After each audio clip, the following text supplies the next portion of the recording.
Hello बच्चों, तो आज अपन पढ़ने जा रहे हैं रे ऑप्टिक्स का लेक्चर नंबर 3। ठीक, और आज की क्लास में अपन देखने वाले हैं स्फेरिकल मिरर के बारे में कि स्फेरिकल मिरर क्या होता है, उसके कितने टाइप्स होते हैं, ऐसी कुछ बेसिक चीज़ें अपन पढ़ने वाले हैं स्फेरिकल मिरर में। तो एग्जाम के हिसाब से उतना इंपॉर्टेंट टॉपिक्स नहीं हैं आज के, हाँ बट बेसिक है। तो आगे की चीज़ें तभी क्लियर होंगी जब ये बेसिक क्लियर होगा। तो बेसिक के हिसाब से देखा जाए तो थोड़ा सा इंपॉर्टेंट है, बट एग्जाम में इसमें से कुछ भी आने लायक नहीं है जो टॉपिक्स अपन करने वाले हैं। तो चलिए स्टार्ट करते हैं सबसे पहले स्फेरिकल मिरर के बारे में।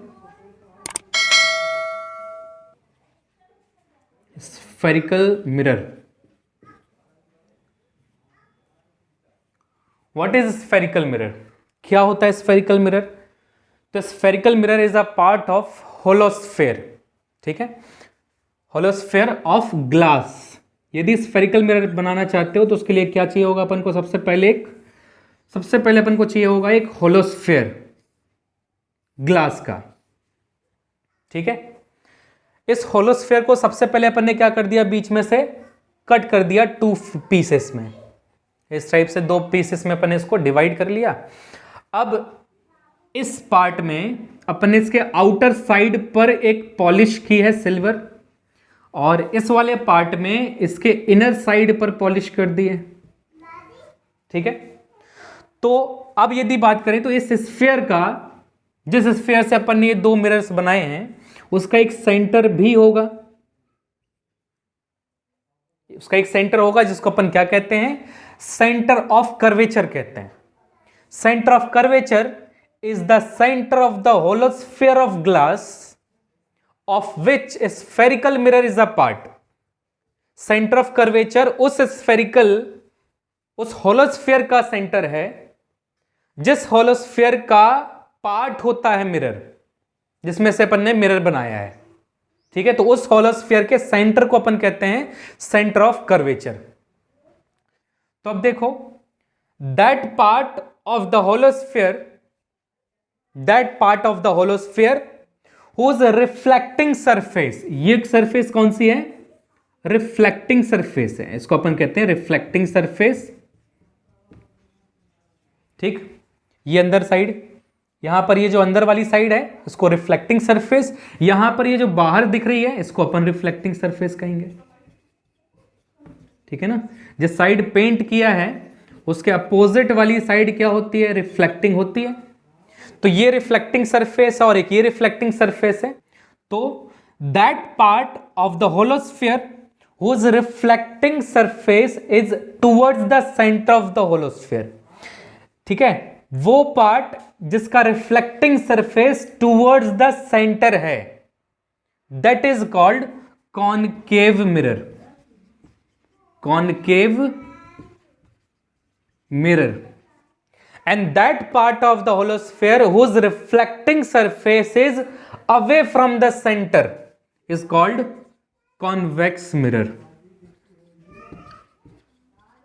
क्लियर हो गया? इसकी reflecting surface towards the centre है, इसकी reflecting surface away from the centre है। तो जिसकी टुवर्ड्स द सेंटर होती है reflecting surface, that is called concave mirror, और जिसकी अवे फ्रॉम द सेंटर होती है उसको अपन कहते हैं कॉन्वेक्स मिरर। तो 2 टाइप के स्फेरिकल मिरर होते हैं अपने पास में, first is concave and second is convex. Concave mirror is also called converging mirror and convex is also called diverging mirror, ठीक है। कन्वर्जिंग और ये डाइवर्जिंग क्यों दिख रहा है वो अपन अभी देख सकते हैं डायग्राम में, ठीक है। आगे चल के देखेंगे कन्वर्जिंग और डाइवर्जिंग क्यों बोल रहे हैं कॉनकेव और कॉन्वेक्स को। ये इसके इमेज फॉर्मेशन के हिसाब से अपन इनको नाम दिया हुआ है, कॉनकेव को कन्वर्जिंग और कॉन्वेक्स को डाइवर्जिंग, ठीक है। चलो तो बात करते हैं आगे।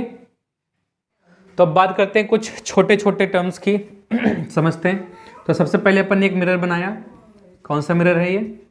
कॉनकेव, ठीक है, कॉनकेव मिरर है। इसमें सबसे पहले बात करते हैं व्हाट इज पोल। पोल क्या होता है? तो pole is the mid point of mirror. इस मिरर का जो मिड पॉइंट होता है that is called pole. Centre of curvature अभी अपन ने पढ़ा, what is centre of curvature, है ना, centre of the hollow sphere, centre of the hollow sphere of which spherical mirror is a part. Clear हो गया। अच्छा next, what is principal axis, तो the line joining between centre of curvature and the पोल, ठीक है, both side of the mirror, ये जो line दिख रही है अपन को, इस लाइन को ही अपन क्या कहते हैं, प्रिंसिपल एक्सिस कहते हैं। What is radius of curvature, distance between the pole and the centre of curvature, ये जो डिस्टेंस है इसको अपन ने कहा रेडियस ऑफ कर्वेचर, और ये जो लाइन है जो बोथ साइड एक्सटेंडेड है इस मिरर के, इसको अपन क्या कहते हैं, प्रिंसिपल एक्सिस कहते हैं। ठीक है, तो radius of curvature, pole and principal axis, ये सारी चीजें देख ली। Next, what is aperture, what is aperture, aperture क्या होता है इसको समझते हैं। Aperture means diameter of the mirror, ये जो मिरर दिख रहा है इस मिरर का जो डायमीटर होगा, यदि अपन ने यहां पर एक सर्कल बनाया इस टाइप से, ठीक है, ये एक सर्कल बनाया अपन ने, तो यहां पर जो ये डायमीटर देखोगे, this is called aperture, this is called aperture. Clear हो गया। तो ये एपर्चर होता है अपने पास में, diameter of the mirror is called aperture. सारी चीजें देख ली। चलिए अब मेन सबसे इंपॉर्टेंट चीज जो अपन देखने वाले हैं, that is principal focus. What is principal focus, next topic is principal focus. क्या होता है प्रिंसिपल फोकस, इसको समझते हैं। तो प्रिंसिपल फोकस को समझने के लिए पहले अपन ये देख लेते हैं कि यदि किसी ऑब्जेक्ट की बात करें तो किसी भी ऑब्जेक्ट से कितनी नंबर ऑफ रेज एमिट होती हैं, ढेर सारी। ठीक है, एक ऑब्जेक्ट है अपने पास में जो कि मिरर के पास रखा हुआ है, कोई भी मिरर हो सकता है, मान लो ये मिरर है अपने पास में, ये प्रिंसिपल एक्सिस है, और अपने पास में यहाँ पर एक पॉइंट ऑब्जेक्ट रखा हुआ है जिससे बहुत सारी लाइट रेज एमिट हो रही हैं। एक लाइट रे ये है, एक ये है, एक ये भी है, एक ये भी है, ऐसे अपने पास में ढेर सारी लाइट रेज हैं और भी एमिट हो रही होंगी इस टाइप से ये। तो अब इनमें से देख सकते हो कि ये जो लाइट रेज हैं ये, ठीक है, इनको पीछे एक्सटेंड करें तो ये कहां पर इंसिडेंट हो रही है, जाकर के मिरर पर इंसिडेंट हो रही है ना। बट ये वाली लाइट रेज क्या हो रही है, आउट ऑफ द मिरर जा रही है, आउट ऑफ द मिरर जा रही है ये वाली रेज, ये दोनों रेज हैं out of the mirror, mirror पर इंसिडेंट नहीं हो रही हैं। ठीक है, बाकी 1 2 3 4 एंड 5, ये 5 रेज जो है ये इस मिरर पर इंसिडेंट हो रही हैं। ठीक, ये दोनों बाहर हो गई, और भी होंगी जो कि आउट ऑफ द मिरर जा रही होंगी। ढेर सारी लाइट रेज एमिट करता है एक ऑब्जेक्ट, तो इस टाइप से ढेर सारी। अच्छा, अब इस ऑब्जेक्ट को अपन ने कहा कि इसको अपन ने पीछे एक्सटेंड कर दिया, यहां पर बढ़ा दिया। अब क्या देखोगे कि एक लाइट रेज ये जा रही है, एक लाइट रेज ये गई, एक लाइट रेज ये गई, एक यहां चले गई है, एक यहां चले गई है। इस टाइप से अपन के ढेर सारी लाइट रेज बना सकते हो। तो अब देखो इसको पीछे एक्सटेंड करो तो ये चले जाएगी यहां पर, ये चले जाएगी यहां पर, ये गई यहां पर, बट ये वाली आउट ऑफ द मिरर चले गई और ये वाली भी आउट ऑफ द मिरर चले जाएगी। ठीक है, तो कितनी नंबर ऑफ लाइट रेज देखने मिलेगी, 1 2 एंड 3। पहले कितनी मिल रही है, 1 2 3 4 5। तो नंबर ऑफ लाइट रेज कम हो रही है। और दूर कर दो ऑब्जेक्ट को, यदि ऑब्जेक्ट को यहां पर रख देते हैं तो क्या देखोगे, लाइट रेज ये गई, एक लाइट रेज ये जा रही है, एक ये जा रही है, और भी बना सकते हो। बट अब देखो ये light rays out of the mirror चली गई पहले ही, ये भी, ये भी, ये भी। अब इस केस में कितनी number of light raise incident हो रही है इस मिरर में, केवल एक। कौन सी होगी वो बता सकते हो, ये जो स्ट्रेट जा रही है parallel to the principal axis, केवल एक लाइट रेज ही इस पर इंसिडेंट हो रही है। इसका मतलब यह है कि यदि एक ऑब्जेक्ट को मिरर के साइज से बहुत दूर रख दिया जाए, इस मिरर के साइज से बहुत दूर रख दिया जाए, तो उस ऑब्जेक्ट से केवल और केवल पैरेलल लाइट रेज ही इंसिडेंट होती है मिरर में, केवल और केवल पैरेलल लाइट रेज ही इंसिडेंट होती है मिरर में। क्लियर हो गया ये चीज। चलो अब समझते हैं प्रिंसिपल फोकस क्या होता है। ठीक है, ये 10th क्लास में पढ़ा हुआ था अपन ने कि किसी भी ऑब्जेक्ट को यदि इनफाइनाइट डिस्टेंस पर रख दिया जाए तो उससे कितनी number of light raise incident होती है मिरर में, केवल पैरेलल। बट क्यों होती है पैरेलल, ये अपन ने अभी समझा।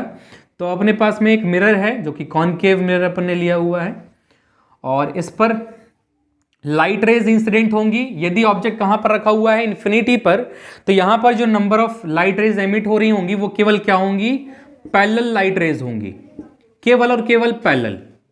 ठीक है, तो ये कुछ पैरेलल लाइट रेज अपन बना लेते हैं इनफाइनाइट ऑब्जेक्ट के लिए। ठीक है, तो ये सारी रेज कहां से आ रही है? इनफाइनाइट से आ रही हैं। और एक ऑब्जेक्ट जो कि इनफाइनाइट पर रखा हुआ है वहां से ये सारी रेज एमिट हो रही हैं और यहां पर आ रही हैं। अब बात करते हैं इनमें से ये जो आउटसाइड की जो रेज है, ये जो आउटसाइड की जो रेज है इनको अपन क्या कहते हैं? Marginal raise. मार्जिनल रेज कहते हैं। तो ये अपनी मार्जिनल रेज हैं जो बाहर है, आउटसाइड में है। और ये जो बीच की रेज है इनको अपन क्या कहते हैं? Central rays. इनको अपन कहते हैं सेंट्रल रेज या फिर पैराक्सियल रेज भी कहते हैं। पैराक्सियल रेज, ठीक है, सेंट्रल रेज या फिर पैराक्सियल रेज। तो अपन ने क्या देखा? अपन ने ये देखा यहां पर मिरर में कि जितनी भी सेंट्रल रेज होती हैं या पैराक्सियल रेज होती हैं वो सारी रेज एक ही पॉइंट पर जाकर के कन्वर्ज होती हैं। सारी पैराक्सियल रेज या सेंट्रल रेज सारी की सारी एक ही पॉइंट पर जाकर के इस टाइप से इंटरसेक्ट करती हैं या मीट करती हैं एक ही पॉइंट पर। बट अपन ने देखा कि ये जो मार्जिनल रेज होती हैं, ये मार्जिनल रेज एक अलग ही पॉइंट पर इंसिडेंट हो रही होती हैं, अलग पॉइंट पर। ठीक है, उस पॉइंट पर इंसिडेंट नहीं हो रही हैं जिस पर सेंट्रल रेज इंसिडेंट हो रही है। ये सारी सेंट्रल रेज बनाई है अपन ने। मार्जिनल रेज कुछ यहां पर जा रही है ऐसे, इस पॉइंट पर देख सकते हो। मार्जिनल रेज यहां पर इंसिडेंट हो रही है और ये जो सेंट्रल रेज हैं ये सारी एक पॉइंट में यहां पर इंसिडेंट हो रही है। अगली एक और मार्जिनल रेज यदि बात करोगे तो ये है, ये ऐसे इंसिडेंट हुई ऐसे। ठीक है, तो सारी मार्जिनल रेज अलग अलग पॉइंट पर इंसिडेंट होंगी।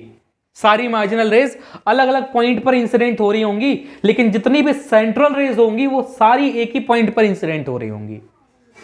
तो what is principal focus? What is principal focus? Principal focus is a point on the principal axis. Principal axis is a point on the principal axis to which all light rays parallel and close to the mirror, close to the principal axis, parallel to and close to the principal axis। इस principal axis के पास वाली lines जिनको अपन क्या कहते हैं? Central rays. तो central rays जो पास वाली रेज है ना, प्रिंसिपल एक्सिस के पास वाली जो रेज है उनको अपन क्या कह रहे हैं? सेंट्रल रेज कह रहे हैं। क्लियर है? तो principal focus is a point on the principal axis to which all light rays parallel to and close to the principal axis converges. तो सारी light rays, central light rays की बात कर रहे हैं कुल मिला के, जो पैरेलल और close to the principal axis हैं, दैट इज सेंट्रल रेज। तो सेंट्रल रेज जिस पॉइंट पर कन्वर्ज हो रही हैं, ठीक है, सेंट्रल रेज जिस पॉइंट पर कन्वर्ज हो रही हैं that is called principal focus. तो मार्जिनल रेज जिस पॉइंट पर कन्वर्ज होती हैं उस पॉइंट को अपन ने फोकस नहीं कहा, बल्कि सेंट्रल रेज जिस पॉइंट पर इंसिडेंट हो रही हैं, जिस पॉइंट पर मीट कर रही हैं, उसको अपन ने क्या कहा? प्रिंसिपल फोकस कहा। क्लियर हो गया? प्रिंसिपल फोकस किससे मिलता है? केवल और केवल सेंट्रल या फिर पैराक्सियल रेज से ही मिलता है। अब ये जो इफेक्ट देख रहे हो कि सेंट्रल रेज कहीं और मिल रही है, मार्जिनल रेज कहीं और मिल रही है, तो ये अलग अलग पॉइंट पर क्या दे रहे हैं? इमेज दे रहे हैं। सेंट्रल ने यहां पर इमेज बनाया, मार्जिनल ने यहां पर इमेज बनाया, दूसरी एक और मार्जिनल ने यहां पर इमेज बनाया, तो अलग अलग पॉइंट पर इमेज मिल रहे हैं। यदि ये सारे इमेज एक ही पॉइंट पर मिलते तो क्या होता? इमेज की ब्राइटनेस ज्यादा क्लियर होती, इमेज ज्यादा क्लियर होता, ज्यादा अच्छा दिखता। ठीक है, बट यहां पर अलग अलग पॉइंट पर इमेज बना हुआ है, तो इससे क्या होता है? इमेज में थोड़ा सा ब्लरीनेस आ जाता है, थोड़ा सा धुंधली हो जाती है इमेज। ठीक है, इस चीज को अपन, इस फिनोमिना को या इस इफेक्ट को अपन ने क्या नाम दिया है? इस इफेक्ट को अपन ने नाम दिया है स्फेरिकल एबरेशन। स्फेरिकल एबरेशन नाम दिया है। ये जो देख रहे हैं ना, सेंट्रल रेज अलग पॉइंट पर, मार्जिनल रेज अलग पॉइंट पर, इस इफेक्ट को अपन ने नाम दे दिया स्फेरिकल एब्रेशन, जिससे इमेज में थोड़ा सा ब्लरीनेस आ जाता है, क्लियर नहीं होती है इमेज। ठीक है, प्रिंसिपल फोकस क्लियर हो गया, ये प्रिंसिपल फोकस। ठीक है, अब ये स्फेरिकल मिरर की, स्फेरिकल एब्रेशन की बात करो, तो इस स्फेरिकल एब्रेशन को रिमूव करना हो तो क्या किया जाए, कैसे ये रिमूव होगा स्फेरिकल एब्रेशन? तो स्फेरिकल एब्रेशन रिमूव करने के लिए अपन को यूज करना होगा पैराबोलिक मिरर। इसमें तो कभी भी रिमूव नहीं हो सकता। कॉनकेव मिरर या कॉन्वेक्स मिरर में परमानेंटली स्फेरिकल एब्रेशन होगा, रिड्यूस नहीं कर सकते, खत्म नहीं किया जा सकता। लेकिन यदि इसको अलग करना है स्फेरिकल एब्रेशन को, तो यदि अपन ने एक पैराबोलिक मिरर यूज कर लिया, तो पैराबोलिक मिरर में यह चीज नहीं होती है, मतलब स्फेरिकल एब्रेशन देखने नहीं मिलता।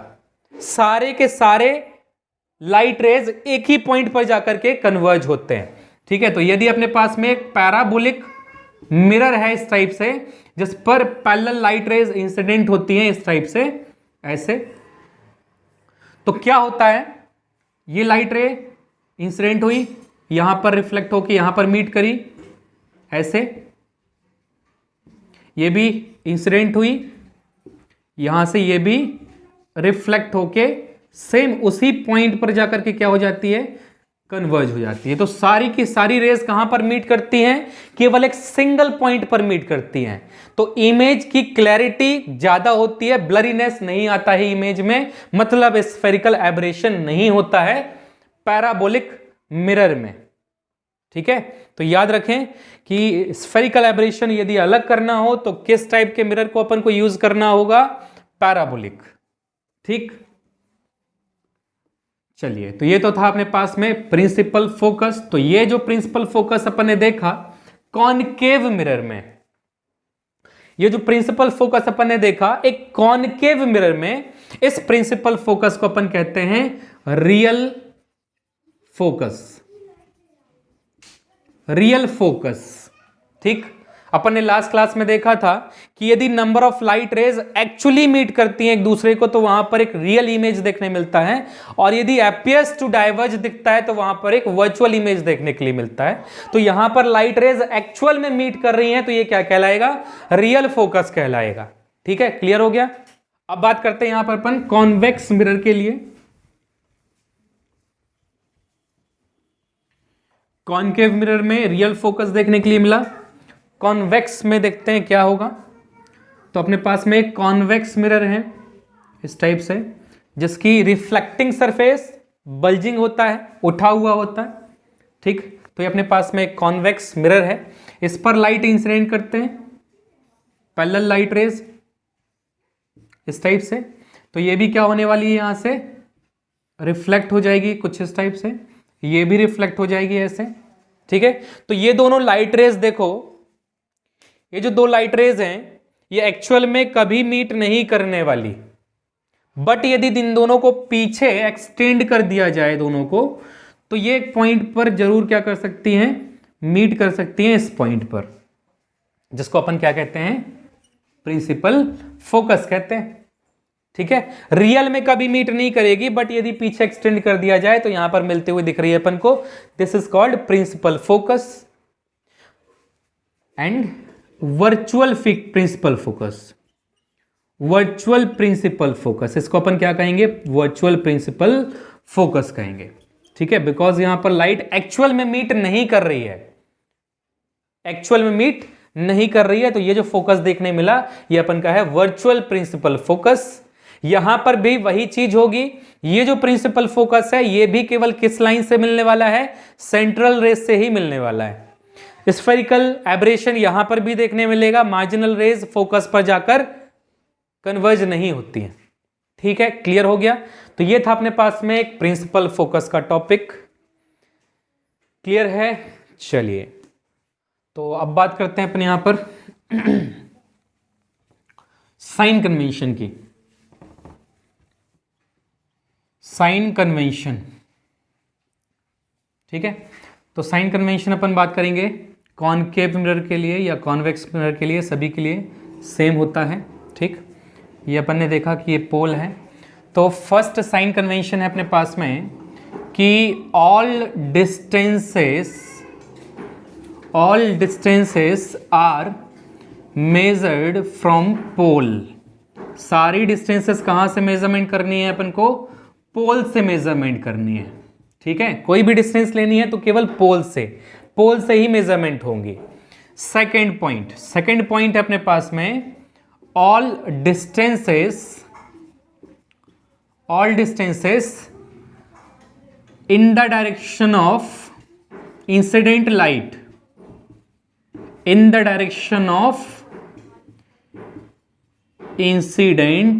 light are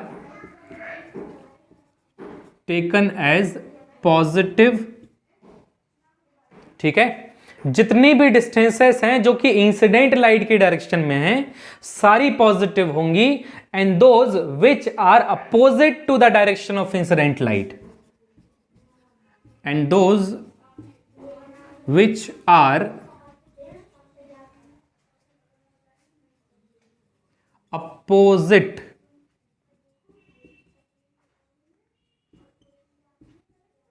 to the direction of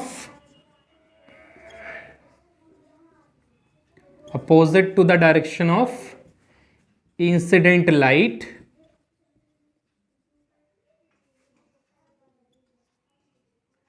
are taken as negative। ठीक है, जो इंसिडेंट लाइट के डायरेक्शन होंगी वो सारी पॉजिटिव, जो इंसिडेंट लाइट के अपोजिट डायरेक्शन में होंगी वो सारी नेगेटिव होंगी। इसको समझ लेते हैं, चलो समझते हैं। तो यदि अपन ने कहा कि एक मिरर है, कौन सा? कॉनकेव है। यदि अपन ने कहा ये एक मिरर है, कौन सा है? कॉन्वेक्स? नहीं, ये भी तो कॉनकेव है, ये भी कॉनकेव है, ये भी कॉनकेव है। ठीक, रिफ्लेक्टिंग सरफेस बल्जिंग तो नहीं दिख रही, यहां पर भी तो नहीं दिख रही, तो कौन सा है? कॉनकेव है। ये भी कॉनकेव है, ये भी कॉनकेव है। अब यदि मैंने कहा कि यहां पर एक ऑब्जेक्ट रखा हुआ है, इससे लाइट इंसिडेंट हुई और ऐसे रिफ्लेक्ट हो गई। ठीक, तो अब देखो कि ये पोल है और पोल से ऑब्जेक्ट की डिस्टेंस क्या कहते हैं? ऑब्जेक्ट की डिस्टेंस को u, है ना, u होता है, ये हो गया u। तो ऑब्जेक्ट का डिस्टेंस यदि u है तो इस u को कहां से? पहला पॉइंट क्या है? All distances are measured from pole. तो पोल से मेजरमेंट किया अपन ने ऑब्जेक्ट के डिस्टेंस को। ऑब्जेक्ट अपने पास में है AB, इसका डिस्टेंस है u, पोल से मेजरमेंट कर रहे हैं u को, तो किस डायरेक्शन में है ये? इस डायरेक्शन में, opposite to the incident light. Incident light की डायरेक्शन ये है, जबकि ऑब्जेक्ट का डिस्टेंस कैसे मेजरमेंट कर रहे हैं अपन? P से B, PB। तो PB का डायरेक्शन इस AD के डायरेक्शन के अपोजिट है ना, AD ये रहा, PB ये रहा, तो फिर ये क्या होगा? नेगेटिव होगा, opposite to the incident light है। सेम यहां पर भी देख लो, ये ऑब्जेक्ट, ये लाइट इंसिडेंट हुई, ये पास हुई फोकस से। ठीक, यहां पर भी क्या देखने मिलेगा? यहां पर भी पोल ये है, तो यहां पर भी ऑब्जेक्ट का जो डिस्टेंस है वो PB opposite to the AD है, opposite to the incident light है। इंसिडेंट लाइट ये है और ऑब्जेक्ट का डिस्टेंस ये है, तो ऑब्जेक्ट का डिस्टेंस इंसिडेंट लाइट के अपोजिट है, तो ये भी क्या होगा? ये भी नेगेटिव होगा। क्लियर हो गया? तो ये अपने लिखा हुआ है ये पॉइंट कि all distances in the direction of incident light are taken as positive and those which are opposite to the direction of incident light are taken as negative। ठीक है, क्लियर हो गया? चलिए आगे चलते हैं। अच्छा, एक चीज कर लेते हैं अपन, यहां पर सारी चीजें देख लेते हैं, इमेज भी बना लेते हैं, ऑब्जेक्ट भी बना लेते हैं। सारी डिस्टेंसेस पता होनी चाहिए। ऑब्जेक्ट की डिस्टेंस क्या होती है, इमेज की डिस्टेंस क्या होती है, फोकल लेंथ क्या होता है ना। तो यहाँ पर सपोज एक ऑब्जेक्ट है, जैसे एक पैरेलल रेज इंसिडेंट होती है, एक पोल से इंसिडेंट होती है, एक नॉर्मल कोई भी एक फॉर्मेशन देख लेते हैं इस टाइप से, ये दोनों यहाँ पर जाकर के इंटरसेक्ट करती हैं, ये बन गया अपने पास में image A dash B dash, और ये अपने पास में है ऑब्जेक्ट। तो ऑब्जेक्ट का जो डिस्टेंस होता है इसको अपन क्या कहते हैं, यू। अभी अपन ने देखा नेगेटिव होगा कि पॉजिटिव होगा। ये है इमेज का डिस्टेंस क्या होता है, वी। इमेज के डिस्टेंस को अपन रिप्रेजेंट करते हैं v से, तो v की डायरेक्शन भी कैसी है देख सकते हो, opposite to the incident light, तो ये भी नेगेटिव होगा। और एक फोकस होता है जो कि अपन ने पढ़ा भी प्रिंसिपल फोकस के बारे में, ये फोकस है, इसकी जो डिस्टेंस होती है इसको अपन कहते हैं फोकल लेंथ। तो ये फोकल लेंथ भी देख सकते हो opposite to the incident light है, ये इंसिडेंट लाइट, ठीक है, ये इंसिडेंट लाइट और ये फोकस जा रहा है, तो फोकस भी opposite to the incident light है, तो ये भी नेगेटिव होगा। एक सी होता है, सेंटर ऑफ कर्वेचर होता है, तो सेंटर ऑफ कर्वेचर का डिस्टेंस क्या होता है, आर, तो सेंटर ऑफ कर्वेचर का डिस्टेंस भी opposite to the incident light है, तो ये भी क्या हो गया, नेगेटिव हो गया। इसका मतलब क्या देख रहे हो कि कॉनकेव मिरर में ऑल डिस्टेंसेस नेगेटिव होती हैं, सारी डिस्टेंसेस नेगेटिव हैं, कोई भी ले लो सब कुछ नेगेटिव है, ठीक है। कॉन्वेक्स मिरर के लिए देखते हैं, तो ये अपन ने रखा ऑब्जेक्ट, ये लाइट रिफ्लेक्ट हो गई इस टाइप से, एक और लाइट आई, ये यहां से ऐसे रिफ्लेक्ट हो गई, ठीक है। इसको पीछे एक्सटेंड करो और इसको पीछे एक्सटेंड करो, कहां जाकर के क्रॉस कर रहा है, यहां पर इंटरसेक्ट कर रहा है, ये क्या होगा, ए डैश बी डैश इमेज होगा। ये क्या था अपने पास में, ऑब्जेक्ट था ए बी, इसका डिस्टेंस होगा u और ये वाला इमेज का डिस्टेंस होगा v। तो अब देखो यहां पर जो इमेज का डिस्टेंस है v in the direction of incident light है, in the direction of incident light, तो ये क्या होगा, पॉजिटिव होगा v। u नेगेटिव होगा, opposite to the incident light है, ये तो नेगेटिव हो गया, v पॉजिटिव हो गया। फोकस कहां मिला, यहां पर फोकस भी पॉजिटिव हो गया इन the direction of incident light. इसका सेंटर ऑफ कर्वेचर कहां होगा, यहीं पर होगा, इसका रेडियस ऑफ कर्वेचर भी क्या हो गया, पॉजिटिव हो गया। इसका मतलब कॉन्वेक्स में सारी डिस्टेंसेस पॉजिटिव होती हैं u को छोड़कर, u always negative, u always negative कोई भी मिरर हो, बट बाकी डिस्टेंसेस सारी पॉजिटिव है in convex mirror, but in concave all distances negative. Clear हो गया। तो ये था अपने पास में सेकंड साइन कन्वेंशन का एक्सप्लेनेशन थोड़ा सा। चलो अब बात करते हैं अपन थर्ड साइन कन्वेंशन की। तो थर्ड साइन कन्वेंशन है अपने पास में कि all heights above the principal axis, जितनी भी हाइट्स प्रिंसिपल एक्सिस के ऊपर हैं, above the principal axis are taken as positive। जितनी भी हाइट्स प्रिंसिपल एक्सिस के ऊपर हैं वो सारी पॉजिटिव होंगी और जितनी भी नीचे हैं वो सारी नेगेटिव होंगी। those which are below are taken as negative. Clear हो गया। जो ऊपर हैं सारी हाइट्स जो कि प्रिंसिपल एक्सिस के ऊपर है पॉजिटिव, जो कि नीचे हैं वो सारी नेगेटिव होती हैं। तो ये था अपने पास में कुछ साइन कन्वेंशन स्फेरिकल मिरर के लिए। इसके बाद अपन बात करते हैं relation between focal length and radius of curvature क्या होता है। इस फोकल लेंथ और रेडियस ऑफ कर्वेचर का क्या रिलेशन होता है आपस में, तो पहले इतना नोट कर ले। तो चलो अब बात करते हैं यहां पर अपन relation between F focal length and R radius of curvature. ठीक है, फोकल लेंथ और रेडियस ऑफ कर्वेचर में क्या रिलेशन होता है समझते हैं। तो इसके लिए अपन ने बनाया यहां पर एक मिरर, कॉनकेव मिरर के लिए करने जा रहे हैं अपन। कॉनकेव मिरर के लिए रिलेशन निकालेंगे, कॉन्वेक्स के लिए खुद से निकाल सकते हैं फिर। तो ये अपन ने क्या किया है, कॉनकेव मिरर लिया हुआ है, इस पर एक ऑब्जेक्ट जो कि कहां रखा हुआ है, इनफाइनाइट पर रखा हुआ है, तो कौन सी रेज होगी, एक पैरेलल रेज इंसिडेंट होगी आकर, ठीक है।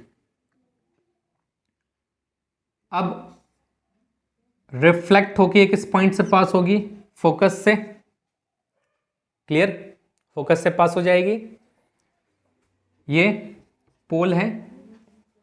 सेंटर ऑफ कर्वेचर कहां होगा, यहां कहीं होगा। नॉर्मल बनाना है, तो नॉर्मल क्या पढ़ा अपन ने नॉर्मल के लिए, प्लेन मिरर में, प्लेन मिरर में अपन ने पढ़ा था परपेंडिकुलर लाइन, मिरर से एक परपेंडिकुलर लाइन बनाते हैं, इसको अपन क्या कहते हैं, नॉर्मल। बट कॉनकेव में या कॉन्वेक्स में, स्फेरिकल मिरर में नॉर्मल कहां से बनाते हैं, सेंटर ऑफ कर्वेचर से बनाते हैं। ये बन गया नॉर्मल, ये अपने पास में नॉर्मल है, ठीक है। तो ये क्या होगा, इंसिडेंस एंगल, ये क्या होगा, एंगल ऑफ रिफ्लेक्शन होगा। अब यदि ये आई है तो ये भी आई होना चाहिए क्या, ऑल्टरनेट एंगल है, ये आई है तो फिर ये भी आई होगा, ठीक। चलो इसको नाम दे देते हैं ए और बी।